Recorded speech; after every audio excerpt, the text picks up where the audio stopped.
Okay, guys, welcome back to another episode of Inspire You. I'm joined today by my lovely guest, Lisa Mollick, and she's joining me all the way from New York City. Hi, Lisa, how are you? Hi. Hey, sweetie, how are you? Good, good. Happy to be here. Wonderful. I'm so happy to have you on this podcast.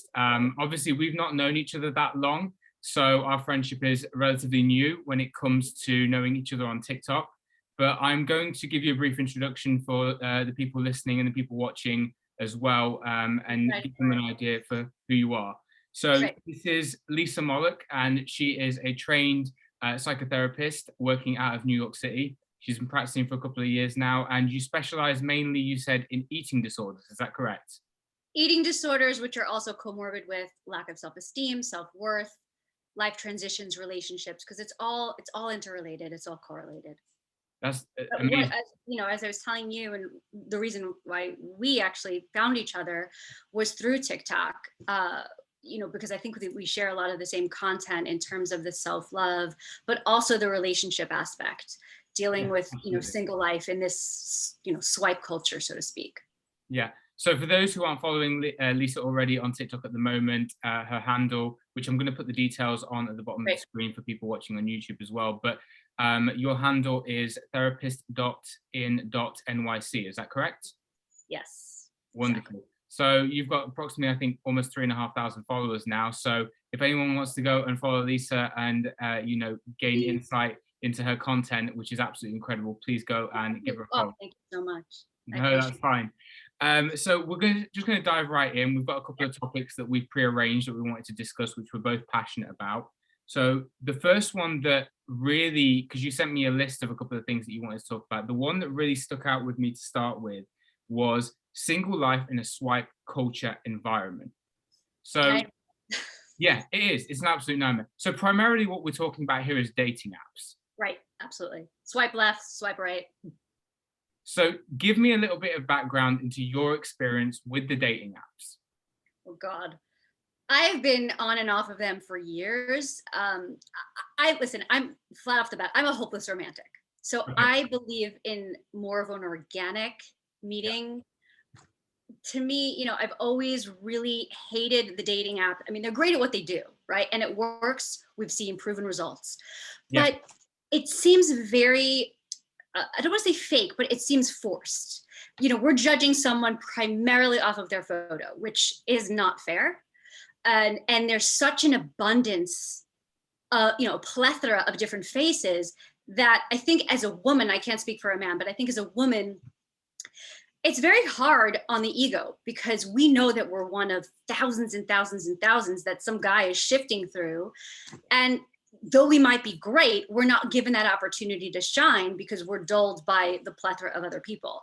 And, prior to dating apps, you'd go to a bar, you'd go to a lounge, or you'd meet at Starbucks or something like that. It just seems more organic. So I've been really hesitant and resistant to joining the dating apps, but, especially because of COVID, like we weren't out meeting people and, I want to be I crave that connection. I want to be in a relationship. So got no other choice.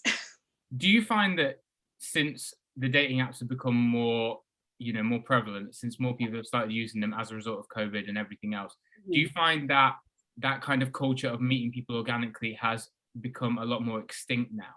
In terms of, you live, let's be honest, you live in one of the greatest cities in the world. New York is an incredible city with millions and millions of people from all kinds of walks of life. I find it very difficult to believe that there aren't instances as a single woman living in the greatest city in the world where you don't go out and you have interactions with men organically, that men don't come up to you in the street or in coffee shops or that kind of thing. Are you telling me that doesn't happen? No, not at all. It happens, of course. You can go to the supermarket, you go to your local Starbucks, you can literally be on the subway. Anything can happen, right? But I think that, and listen, I've had my share of, let's say for a gym, right? If you belong to a gym, I belong to an Equinox, which has multiple chains in the city. That's a prime breeding place for single people, to be honest. And it's a prime opportunity to meet people. I've met ex-boyfriends in spin class or just working out next to them. And it's always worked, right? Because they see you at your natural state, no hair is up, you're not showered, there's no makeup. So in our minds, it's like, dude, like if you like me now, it's only going to get better, right? But that's organic to me. And I think that 5-10 years ago, that's how I found I was finding the people I was in a relationship with, because I was there most every day and it just seemed natural. Of course that still happens, but you know, I think as you get older, the pool is less and less, because a lot of people are attached, a lot of people are, you know, married or engaged. And here's the issue that I think other women might relate to, but men who are married don't always wear their rings.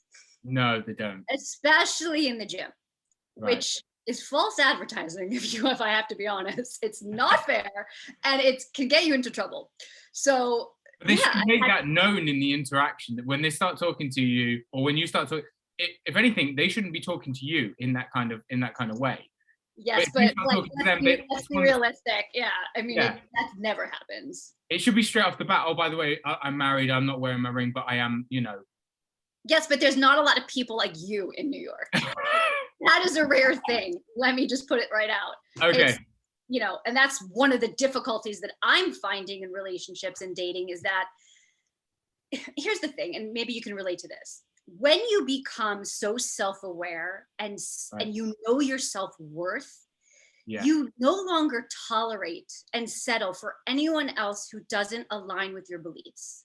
That is the hardest thing, as someone like us who have done the work. We've worked for years, very arduously, learning about ourselves, working on ourselves. When you meet somebody who doesn't match that doesn't have that sense of self-awareness, it's very difficult to relate to.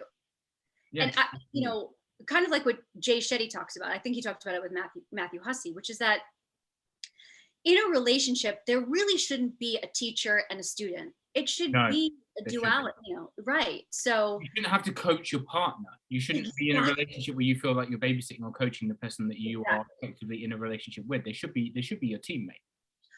I agree, although I'm a strong believer in advocating for your needs and using your voice. I say this to all my patients in any walk of life, whether it's in your career or in relationships. Use your voice. Your voice is worthy of airspace and time. Absolutely. Okay? So use that voice to set your boundaries. So it's actually funny. I just watched, do you know who Gwyneth Paltrow is? Yeah, the actress, yeah.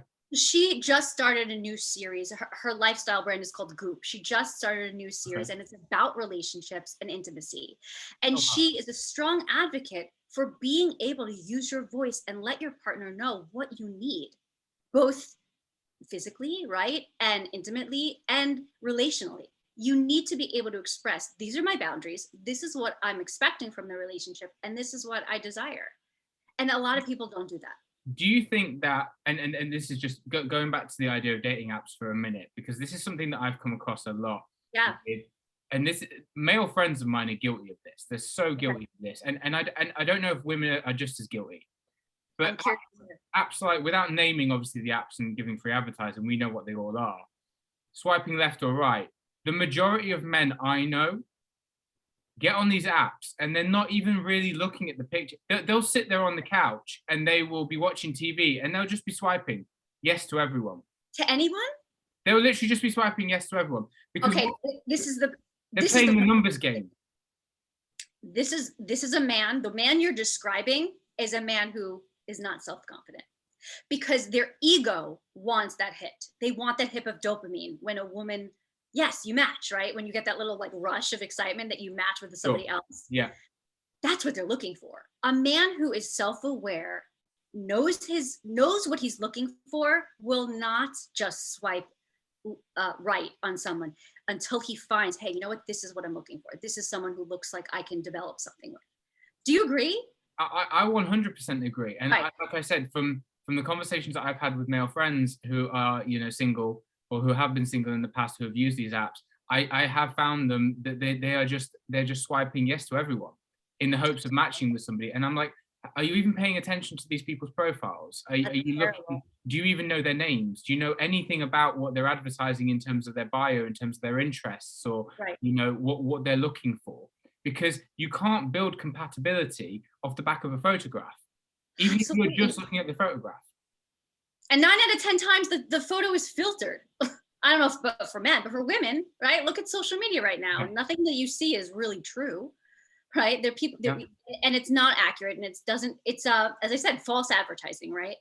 And I think it's because we are so hard.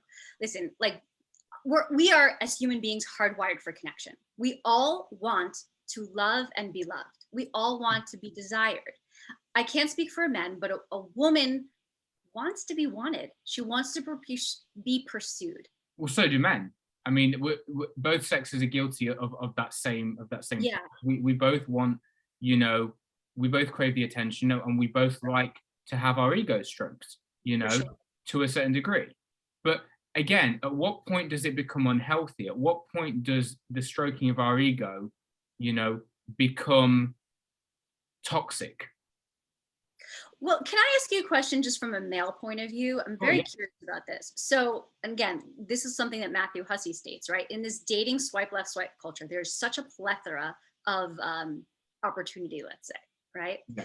That a woman, so you take a man and a woman and they go on a date and they have a fabulous time. Mm-hmm. The woman goes home and she's like, clear the schedule. This is the one. And like in 3.5 seconds, she plans her kids' names, where they're going to live, what her dress for the wedding is going to look like.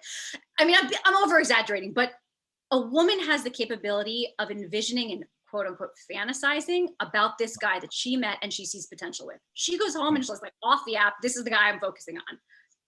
A man goes home, and while he may have really enjoyed the date with the woman, he gets home, he opens his app, and boom, he's hit with 5 to 10 new women who are messaging him on the app. And before he even gets a chance to process what a great time he has with this woman, his attention is diverted to all these new things.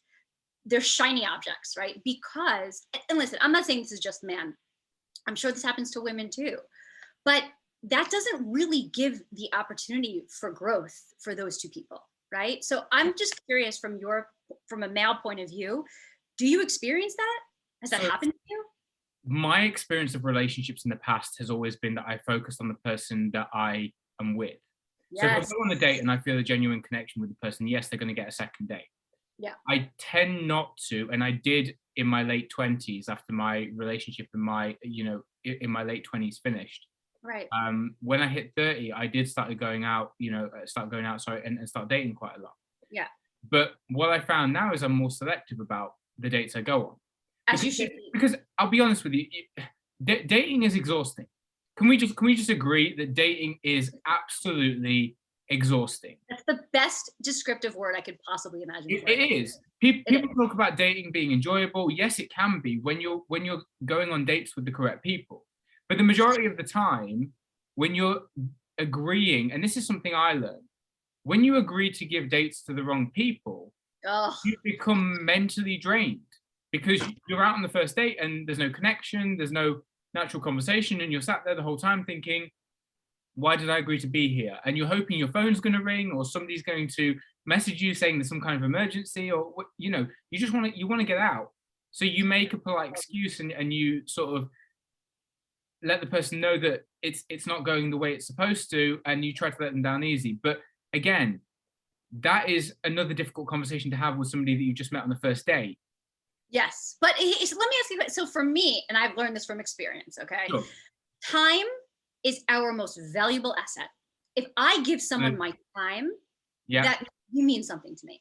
Yeah. So when it comes to dating, I have learned to not accept, again, this is just my belief, right? Do not accept dinner on the first date. Meet in the park, go for a walk, meet for coffee or tea or a drink. Half hour, 45 minutes. For me, I know within the first 5 minutes if I want 5 more minutes with the guy. Yeah. I know it's that indescribable something that you feel with someone, right? Yeah.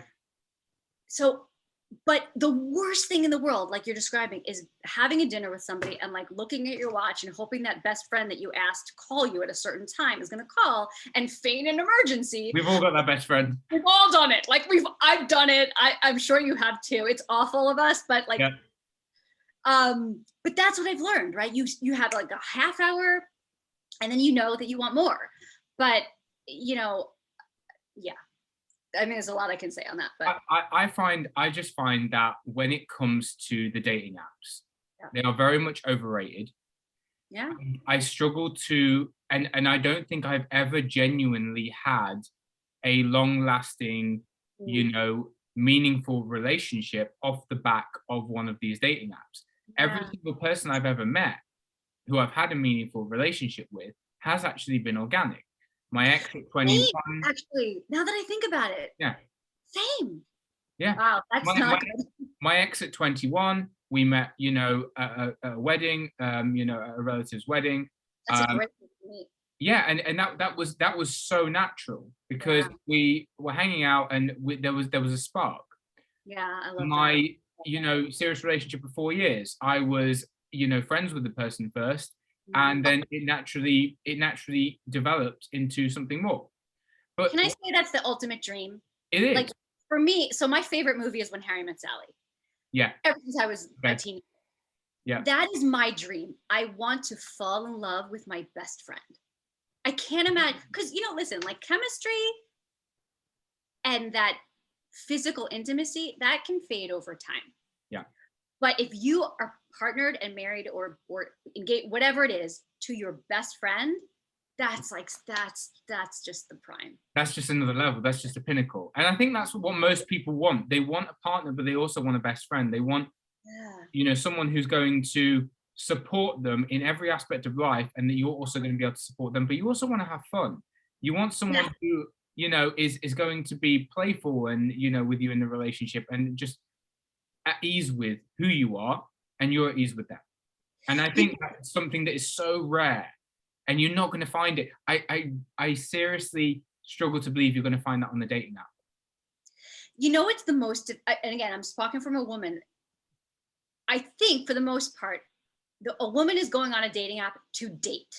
She is not going on there for reasons, without being a little crass, that men are going on there.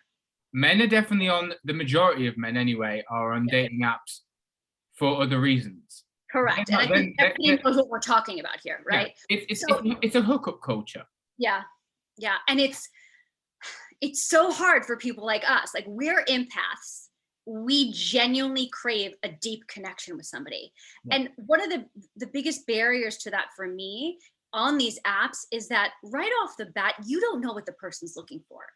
Yeah, you don't. That's a very difficult conversation to, like, I don't want to be falling for someone, wasting my time with someone who does not want what I want. Absolutely. Yeah, I agree. And that's hard.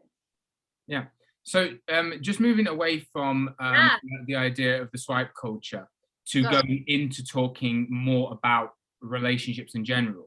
Yeah. What do you think, and again, being a psychotherapist, what do you think is the major pitfall or major pitfalls of most modern day relationships? One word: communication. Okay. Lack of communication. Well, actually, two. Communication. 3. It's all coming to me.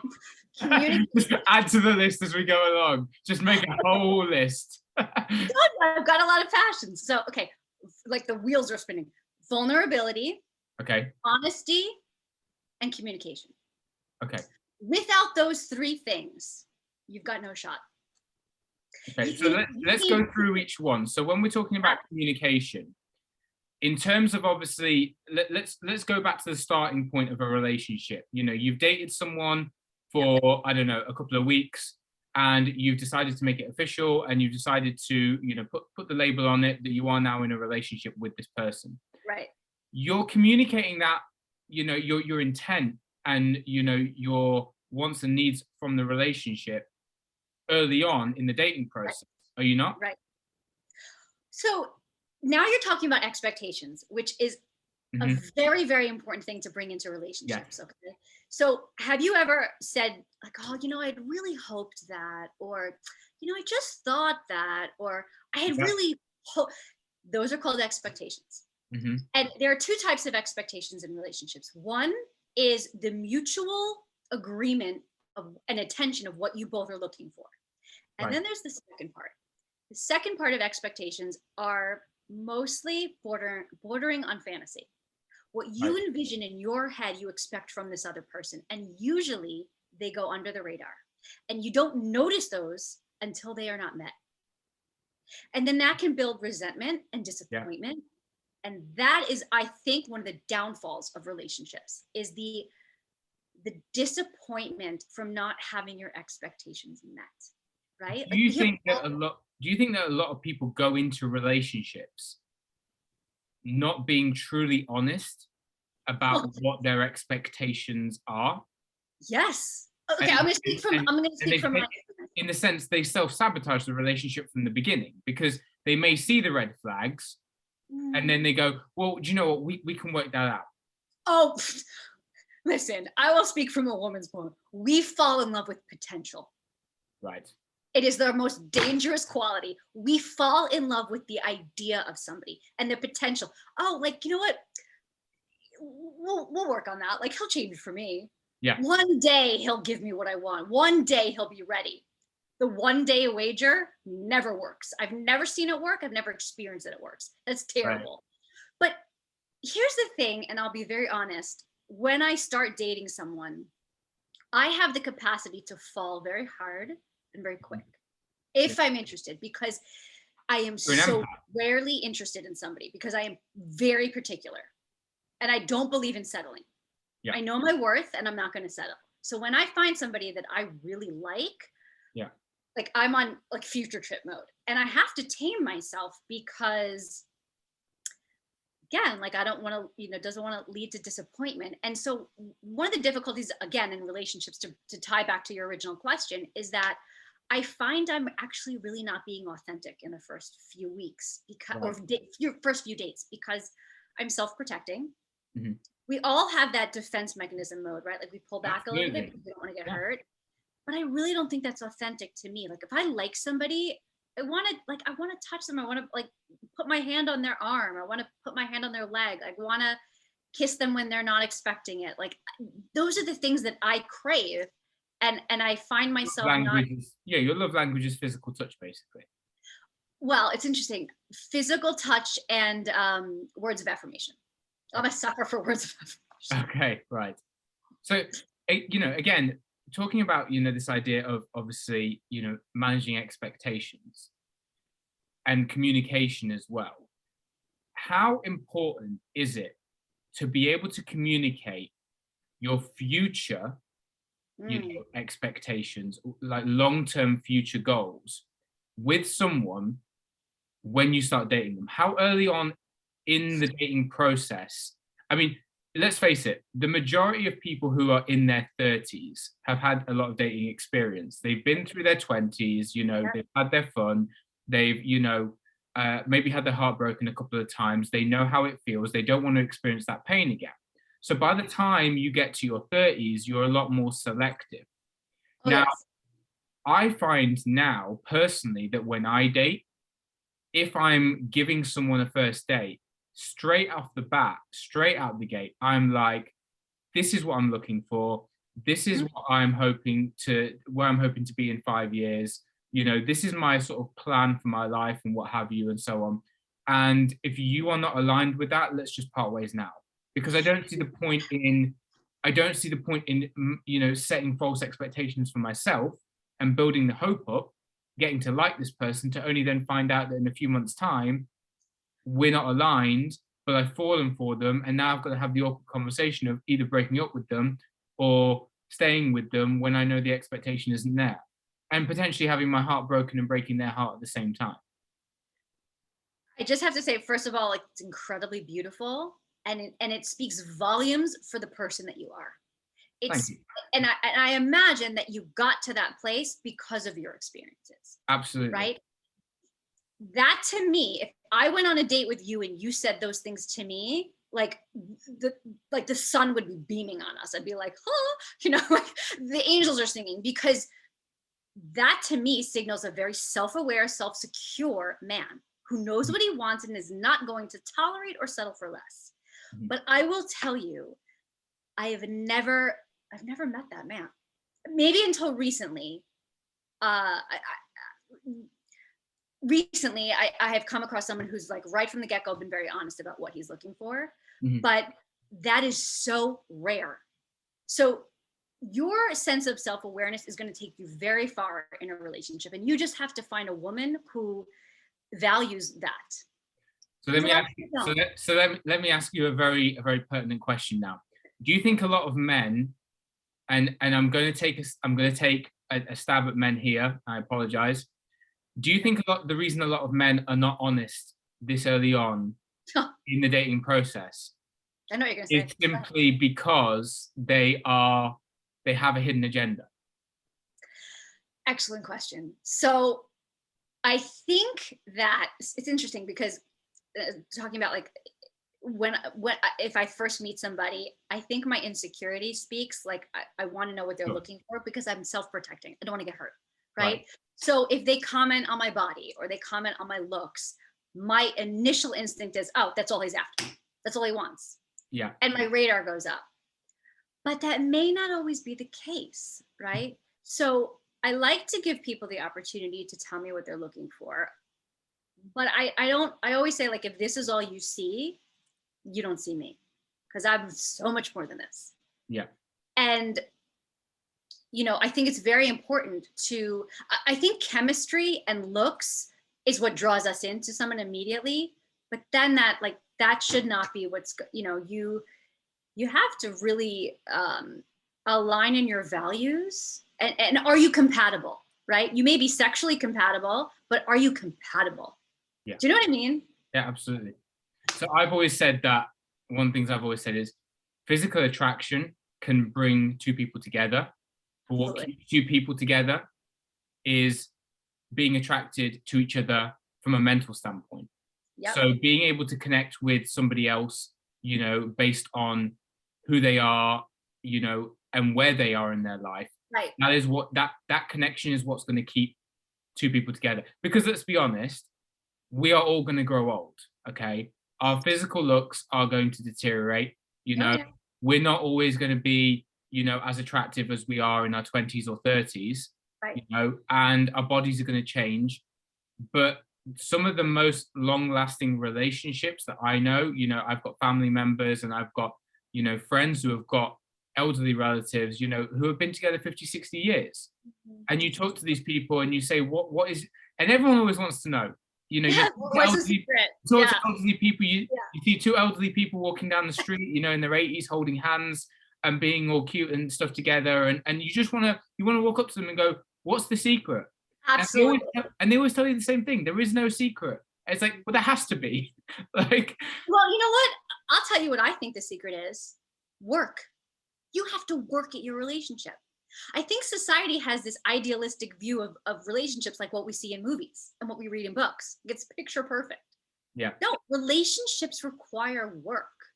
And I honestly think it should be a law that nobody gets married before the age of 35 because men, absolutely. Yeah. I'm going to stereotype here again, but men in general don't have the emotional capability to digest the fact that they're going to have to work at a relationship. Can you just say that again for the listeners again, please? What did I say? Okay, I said that I don't think it should be a law that nobody gets married before 35. And the reason is because, and by the way, if you look at the statistics of marriage and divorce, you will find that that's a proven theory. It is, because the majority of divorces happen around before those ages, before the age of 35. Those are with people who got married at a very young age. The person that you are at 25 is not the person you're at 35. I have yet to meet. So this is just touching a little bit on the idea of identity now. Oh. I have not met. I've traveled to 33 different countries. I've traveled the world. I've met thousands and thousands of people. The majority of my travels I did were in my mid-20s. So I was around the age of 25. Let me tell you, the majority of people that I met who were the same age as me, not a single one of them had their life figured out. They did not know who they were. It's the whole reason that they were traveling. They were traveling to find themselves. Yes, yes. And I will say the majority of my patients are college age to I would say like 20 to 28. Yeah. They are all searching for their identity. Absolutely. Every single one of them. And my philosophy is you cannot be in a relationship with someone else until you are aware of who you are. Because how are you going to be able to ask for what you want and need if you don't even know what those wants and needs are? How are you going to love someone else or expect someone else to love you if you don't love yourself? So there's a great TikTok creator called Adam Cam who does a series of TikToks called Savage Wisdom. And I was watching his page today, and there was actually one that came up on my For You page. And I'm gonna take out the swear words of it, but basically what he said was, when you go into a relationship with needs and wants, you are essentially a beggar. And beggars don't get what they want. Beggars get what they're given. Whereas if you take the time to love yourself more than anybody has ever loved you before, and you're selective, then you can basically have anything you want, because the people that are going to maintain your standard are going to be the people that you select from. And the people that don't maintain your standard, they're not going to even come into the equation. And it's listening to him say that, going into a relationship with needs and wants, talking about this idea of going into a relationship because you need to feel fulfilled. Oh, no, that's a totally different story. I think that we do need to go into a relationship knowing what we want and what we need, and being able and the capability of voicing it. But I think what you're talking about is someone who's insecure and seeking the external validation. Yeah. Right. So a lot of us are in relationships merely based on the fact that we want to be validated. We want to be wanted physically and emotionally. That's not going to last. It's not sustainable. Right. So is that what you're talking about? Like somebody who's insecure? Yeah. Right. So the idea of going into a relationship, maybe I phrased it incorrectly, because you're going into it because you need the other person to complete you, to fulfill you, because you have gaps in your identity that you need somebody else to fill in. Right. And external validation. Yeah, it's like you've got a coloring book and you're giving the crayons to somebody else and you're saying, here, this part of the picture, I want you to paint it this color for me, please, because I can't do it myself. And not only that, it very often leads to wanting to think about in your head right now, fitting a square peg into a round hole. Yeah, absolutely. That never works. No, it doesn't.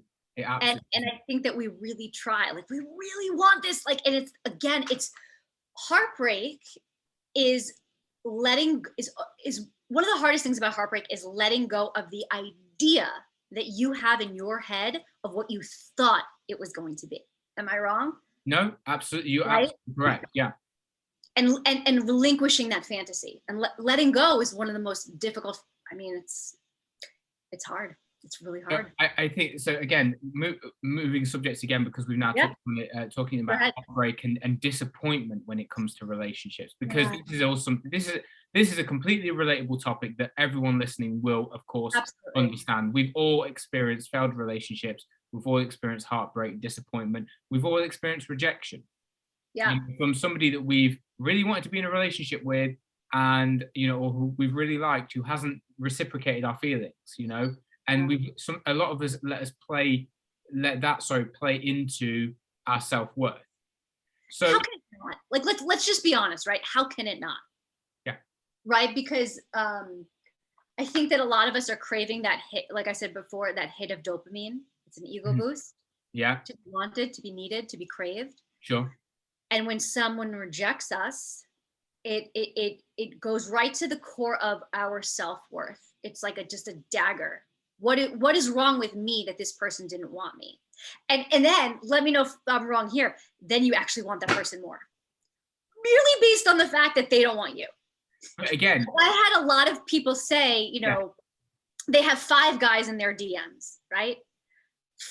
4 of them are like really want you, like they're messaging you, they're asking you out. It's that one guy that doesn't want you. Exactly. And all of a sudden he's like this guy on a platform that you're like, oh, I have to have him. Yeah. And it's only because he doesn't want you. Like, what is that? What is? Because we always want what we can't have, because we consider it to be a challenge. And when we eventually get it, what we find is it's not what we expected it to be. Yeah. And the thrill of the chase is over. I want to ask you about that. From a man's point of view. So now we've got the thing that we've chased after so much, and we then stop putting in the work. And so many men, I'm calling men out for this, okay? I'm calling men out for this. So many men are guilty of the following. If you are dating someone and you get into a relationship with them, you should put in just as much work in a relationship to make that first person feel special, and to, make them feel valued, and to make them feel loved, as you did in the start of the relationship. Absolutely. Don't stop dating your partner just because you've now got them. This is the downfall, right? What you do in the beginning, I'm talking to men here, to get her, you have to keep that up. Because here's the thing, and I'm going to speak for women now. Men are born to hunt. They're chasers. Right. It goes back from the dawn of time. Men were born to hunt and chase. Men like the hunt. Men like the chase. Men don't like somebody who's like really available, because it's not, they want to conquer. And again, I know I'm stereotyping, but look at the science of it. So once they have what they've conquered, suddenly it's just not so shiny and like new anymore. But that's terrible, right? Because then you stop putting in the effort, you stop, and that's where the communication comes in. That is so essential for the woman to be able to say, hey, like, you've changed something. I feel a palpable sense of shift. Where is this coming from? What can I do to support you? Let's work through this. Whereas the man is like out the door. And that's really hard. And I'm not just calling men out for this. There are women who are guilty of this as well. Absolutely. There are women who like being pursued, and the moment they then, have the thing that they thought they wanted, they get bored, and the person keeps chasing them, and they keep putting in the effort and what have you, and they're like, do you know what? This isn't new and shiny to me anymore. I now want the excitement of new and shiny, because I've fallen into the arena of feeling comfortable. The biggest thing I find about this is people who have been in toxic relationships. When you have, psychologically speaking, when you have experienced toxicity in your relationships, the majority of your life, and that is all you know, you are going to find it very difficult. And there was, I think it was Jay Shetty or Matthew Hussey who said this: the most difficult relationship you will ever have after a toxic, the one after the toxic one, is the healthy one. I literally just posted that today on my Instagram. The most difficult relationship is the healthy one after the toxic one. Because you're sat there and you're like, this is not normality. This is not reality. This is not what I'm used to. So let me ask you a question. This is one of the hardest things for me to come to terms with, right? This last year, I had my heart gutted, like shattered. And I am now at the point where this is so terrible. I am petrified to be happy. Wow. Petrified. Because I'm terrified it's not going to last and it's going to be taken away from me. And the worst thing in the world is wanting to be happy, but being afraid to be happy because you're not sure when it's going to last, how long it's going to last. Like, do you relate to that on any level? Absolutely. So again, had my heart broken this year and had my heart broken last year. Yeah. And the simple fact of the matter is, I have now reached the same point where I am now an anxiously avoidant attachment style. We should talk about attachment style. It's one of my favorite topics. So we can go into this a little bit. So obviously, for those who don't know about this, an attachment style is basically a way of defining yourself in a relationship in terms of how you interact with your partner. So I can't remember all of the categories. I know that I'm an anxiously avoidant. I am too. Yeah, for those listening, an anxiously avoidant attachment style is somebody who becomes very anxious when a relationship starts going well, because then you have to expose your vulnerability with the knowledge or the expectation that you feel it's not going to last, because what you're doing is you're essentially projecting based on your past experiences and all your failures in relationships and saying, well, all of those relationships didn't work out. So therefore, historically speaking, this one's now not going to work out either. So I'm now essentially bracing for impact, and I'm going to hold back. Bracing for impact. That is a perfect way of, yes. And you're constantly living in a state of fear. Anxiety and fear. A state of anxiety, a state of fear. Can I also add, like, I just want to piggyback on that for a second. Sure. One of the things that I find like I'm struggling with right now in my current situation is overthinking. And I hate it. It's I'm going to say, like, it's sabotaging in a way, because I overanalyze everything. I second guess everything. And that's not me. Like, I'm a very confident woman, and I find myself second guessing everything because I'm so I'm bracing myself. Like, I'm bracing myself for the impact of it. Yeah. And based on previous experiences, that's very natural, you know, to have that kind of reaction. Nobody wants an overthinker. No one does. It's a turn off, right? An an overthinker needs a communicator. Yes. Right? So going into the other styles, I think one of the other ones is securely attached. Sure, right. So we've got securely attached, which is a healthy individual who basically can go from relationship to relationship without taking the trauma of previous relationships and letting it impact, you know, the next relationship onwards. And here's the other thing: your attachment styles will change throughout your life based on your personal experiences. So I used to be a very securely attached individual in relationships, and based on my previous experiences, I am now at this point in time an anxiously avoidant, you know. But it's funny. Have you read the book Attached? No, I can't say I have. I will send it to you, or maybe we can link it. It's a fantastic book.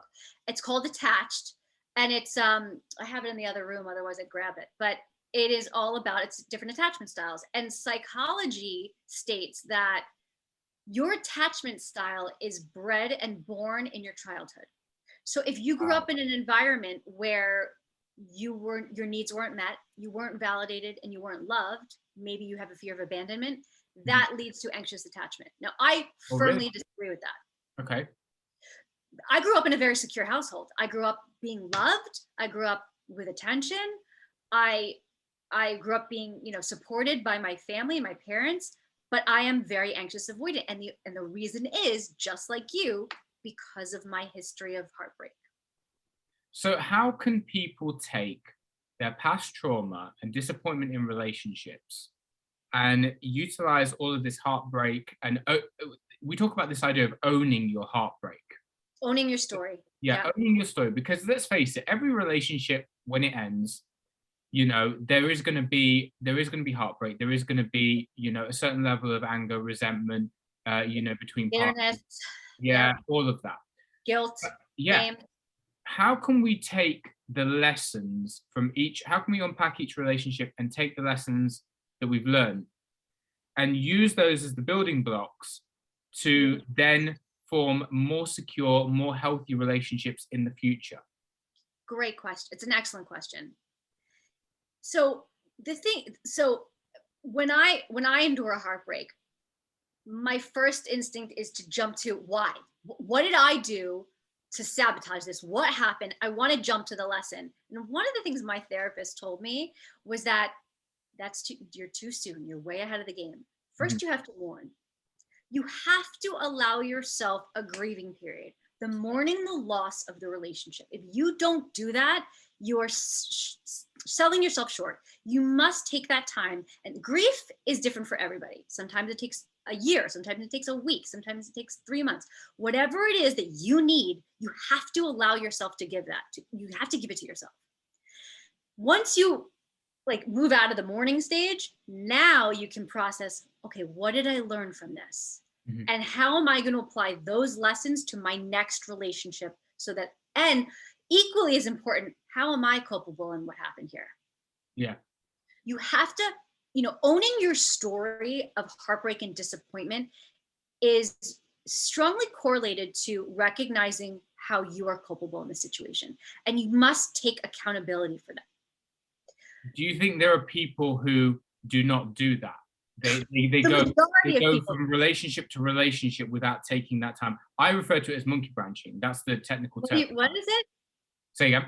What did you say it was? Monkey branching. That's fantastic. Did you come up with that? The idea of going from relationship to relationship. Yes. Now, without taking the time to self-reflect, self-love, and take accountability or reflection for the relationship that has just ended, and then taking basically all of the problems that existed in that relationship and passing them on to the new partner. Absolutely.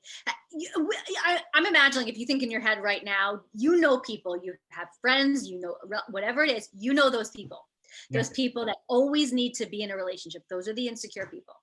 Those are the people that need external validation. Somebody who, like you and I, who endures heartbreak and then takes however long it takes, a year, 2 years, 6 months, whatever it is, to work on yourself. Those are the people that you want to look for. And how do you identify the people who are genuinely, because again, this is another problem point. There are people who will remain single because they simply can't get over the heartbreak. They can't process it. They can't deal with the trauma of their past or, you know, previous relationships, etc. Yes. But then there are the people who genuinely have worked on themselves and have taken the time to what I call level up, or to, you know, self-reflect, as some of my friends call. How do we distinguish between the two people? The people who are genuinely carrying around emotional baggage but haven't actually processed or dealt with it. They've just swept it under the rug, or they've buried it so deep. Okay, great. Another excellent question. So again, you and I, we haven't known each other long, but the first post that I saw of yours, I knew right off the bat. So now that's because you're very proficient in the way you express yourself, which again is another rare quality, which is going to take you very far in life, which is wonderful. Thank you. But I find that, at least from my own dating experiences, I have to really feel it. Like I have to feel it out. And some of that like means that I have to lead that, like what's called a leading question. Like you drop a little like breadcrumb and see if they pick it up. Yeah. Right? Like, and sometimes it can border on like passive aggressiveness, which sucks, right? Like you just passive aggressively like toss the ball and see if they catch it, right? But like and I'll be very honest, that's my insecurity speaking, right? It's like, okay, I'm trying to see if I open my heart a little bit, will this person bite? And are they capable of handling that? I'm a very strong woman, and I find that men are intimidated by that. And, I need a man who is going to be capable of emotional capability. Right? Yeah. And, that's hard. It's so hard. It's so complicated. Relationships are so complicated. Like I think the reason what it comes down to, and we said we touch about this, we do have one more topic to talk about towards the end. Let's go. Okay. We're going to fill this in a little bit now by talking about what I consider the main reason to be why most relationships don't work, or why most relationships are so difficult. Tell me. Because I feel that at some point in everyone's life, everyone goes on this self-love journey. Now, I believe that the self-love journey is different for everyone and happens at a different point in time for everyone, because it requires what I call a catalyst. Now, that catalyst usually... that catalyst usually is some extreme trauma, extreme heartbreak. Yeah. And what it then does is it says to the person, okay, I'm done. I've had enough. I'm swearing off all men, or I'm swearing off all women. And I'm completely and utterly giving up on the idea of being happy and of meeting somebody. And now I'm just going to focus on myself. And can I just say something for a second there? Yeah. That's very dangerous. I want anybody who right now is listening to what he said and like, oh, that's me, I'm going to caution you. It's one thing to say the first part about what you said is like, I endured this trauma, I endured this heartbreak. I'm swearing off all men, and I'm never going to trust again. Mm-hmm. That's a very lonely life that you're building. Mm-hmm. What you should be doing, what you did, right, is you endured a trauma, you endured a heartbreak, and you said, I am taking the next X amount of time. Mm-hmm. I'm not putting a deadline on it. I'm going to take however long I need. And I'm going to discover myself. I'm going to turn within. I'm going to turn the mirror on me and find out what I need, what I want, my worth, my identity, however long that takes. And then when you are ready, you're going to go back into the dating field, right? Yeah. Because the person that swears off everything, like if you loving someone is the bravest thing you will ever do. Mm-hmm. If you dare to love, let's honor that for a second, right? Like you brave, you dared to love. That's the most courageous thing that you can do because it's the most vulnerable thing you can do. And it's the riskiest thing you will ever do as well. Absolutely.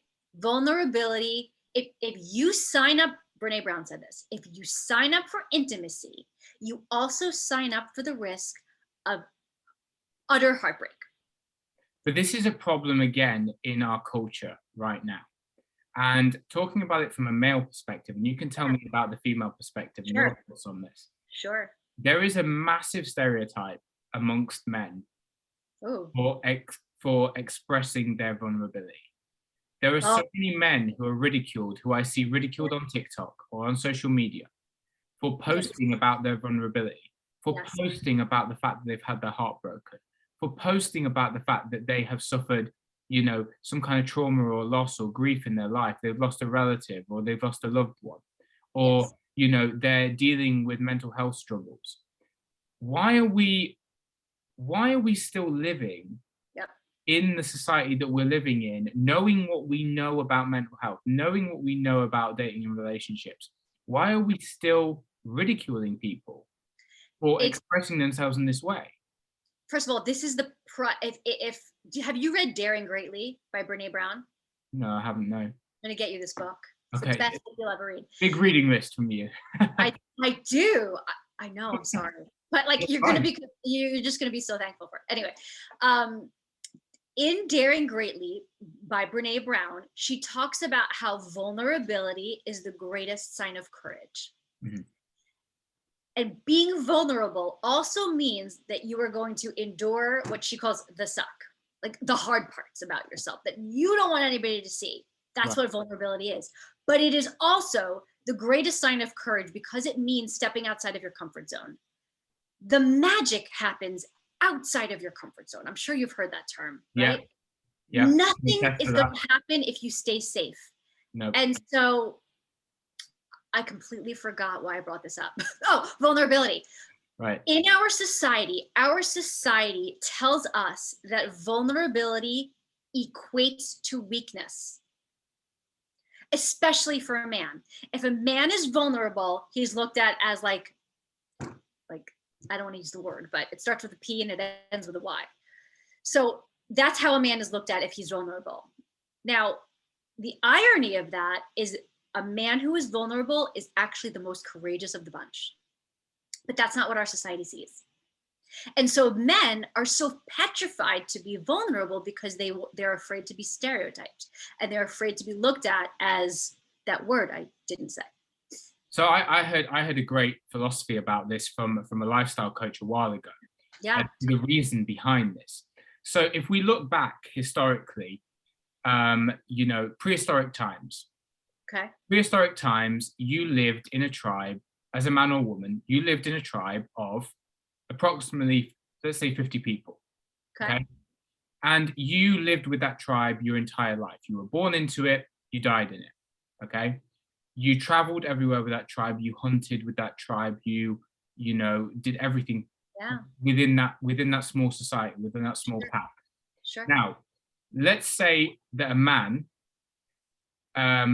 first of all, prehistoric times, you know, the requirements for a man to be successful at that point in time wasn't intelligence.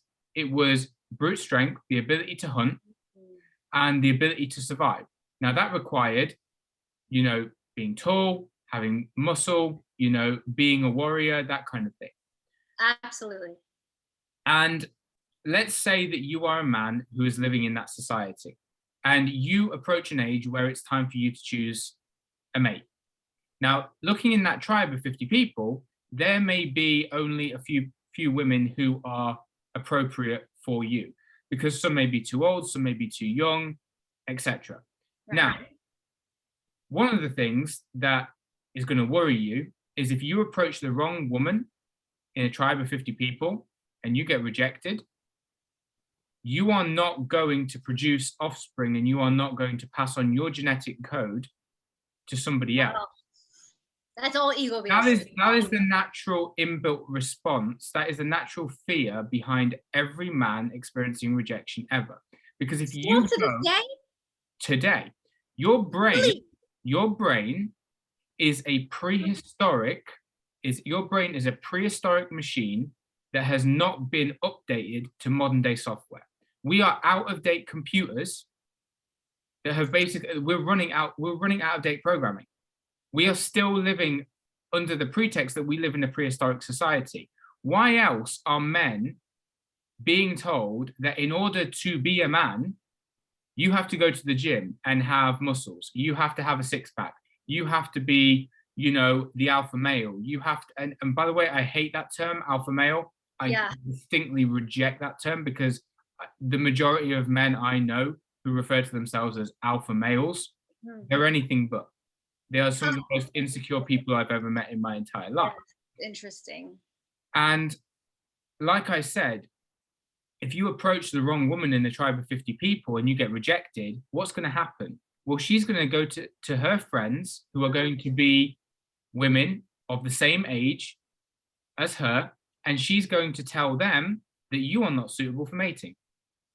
But that doesn't happen. Listen, now, if you get rejected by a woman, you go back on the dating apps and you have like 50,000 other women. But be honest with me, how many times have you had conversations with your girlfriends about a guy who, once they broke up with him or whatever, once he broke up with them, it was like, nope, that's it. He's a creep. He is this, that, and the other, what have you. And you're automatically having that conversation with your girlfriends, and it then tells your friends that this person is not somebody who you would ever want to associate or date. Yes, but now you're talking about a small tribe. It's like a community-based thing. When you are on a dating app, like for the most part, unless you're in a small town, but take me, I'm in the city, right? Chances are a person that I meet on a dating app is not going to know my friends, and my friends are not going to know him. But again, our brains are running out of date programming. So we take rejection personally as men. Of course we do. So let me ask you a question. Is that what you think as a man, or like to this day, if you are rejected, are you still thinking like, I'm not going to like spread my seed? Like, is that? It's more to do with the fact that if I approach the wrong person and they reject me, I'm taking it personally. And this is something I'm trying to work on at the moment. You take it personally as a man because you know that there's going to be conversations. And you also know that rejection is going to impact on your identity or your value. Now, unless you are somebody who has practiced self-love, which you have, for an extended period of time, you learn not to take the rejection personally. Because one of the biggest quotes that I live by now is rejection is God's divine intervention or redirection. Yes. Because the simple fact do you believe in the universe? Do you believe in the law of attraction? Absolutely. Yeah. So the law of attraction states that the universe has a plan, and it is taking away what that's the one. The universe has a different plan for you. And if they take that person away, it's only because there's somebody else for you. Exactly. And the majority of the time when we do get rejected, we take it so personally because what we're doing is we're looking back, like you said, on the idealized version of the person, but also the other big factor when it comes to relationships is we're looking at the time we invested. We're looking at it as a currency because we know our time is valuable. That's what I was saying in the beginning. Yes, it is our most valuable asset. Like, I got really stomped on this year, as I said, and I wasted 8 to 9 months on this person. I am so pissed, not at him, at me. Yeah. At myself. because I'm at the age, I don't have time to waste, right? Every year that I am single is a year taken away from the person that I'm going to be with. That's one less year that we have together. And this is another thing. A lot of people get into relationships not realizing that they are potentially settling because they're lonely. And what they're doing by doing that effectively is that they are allowing the person who may be the person of their dreams to just pass them by. Absolutely. But that goes into what I was talking about earlier, which is the 1-day wager. One day he'll change. Like, what? He's going to see my worth and he's going to change for me. No, honey, like, no. No, it's not going to happen like that. So we've got a few minutes left. I just want to talk about this final topic. Going on from the idea of relationships, we talked about heartbreak and disappointment as well, and how to create more healthy relationships. Now, I just want to touch on this idea of forgiveness, kindness and compassion, and just general acceptance by, the fact that a relationship has ended. There is going to be animosity, there is going to be anger, there is going to be resentment, there's going to be all of these feelings wrapped up inside you because of the fact that you invested, like I said, time in this person and energy into this person. Yep. How do we go about resolving that internal conflict with ourselves where we feel we have not got the closure from the other individual? Closure is it's very fickle. It's something that we hang our hats on. Like, oh, if I could only get closure, I'll be able to move on. Well, you know what? 9 out of 10 times, you're not going to get that closure. And you're not going to get that apology that you deserve. You're not going to get it, which, by the way, speaks nothing about you. It speaks volumes about that other person. Yeah. And so I say to my patients sometimes, like, do you really want to be, like, ask yourself, do you really want to be with somebody who doesn't value you? Who doesn't value you enough to say, I am sorry. I am sorry I hurt you. I take full responsibility for this, and I'm sorry I can't be a better person for you. But again, at what point do we actually get closure? Because the majority of people will say, well, if I just got an apology from this person, and then they will actually get that apology. No, it's not enough. I've gotten that apology. It doesn't do anything. It doesn't do anything. Because how do you know it's genuine? You have to give, here's the thing. You have to give yourself the closure.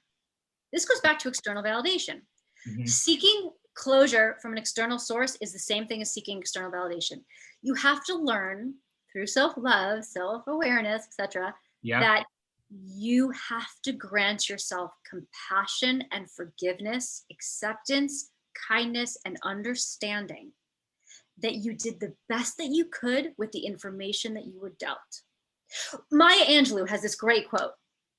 I actually have it on my desktop. I'm going to find it. It says, okay, hold on. Do the best you can until you know better. Then when you know better, do better. I love that. Is that phenomenal? I'll send it to you. It's Maya Angelou.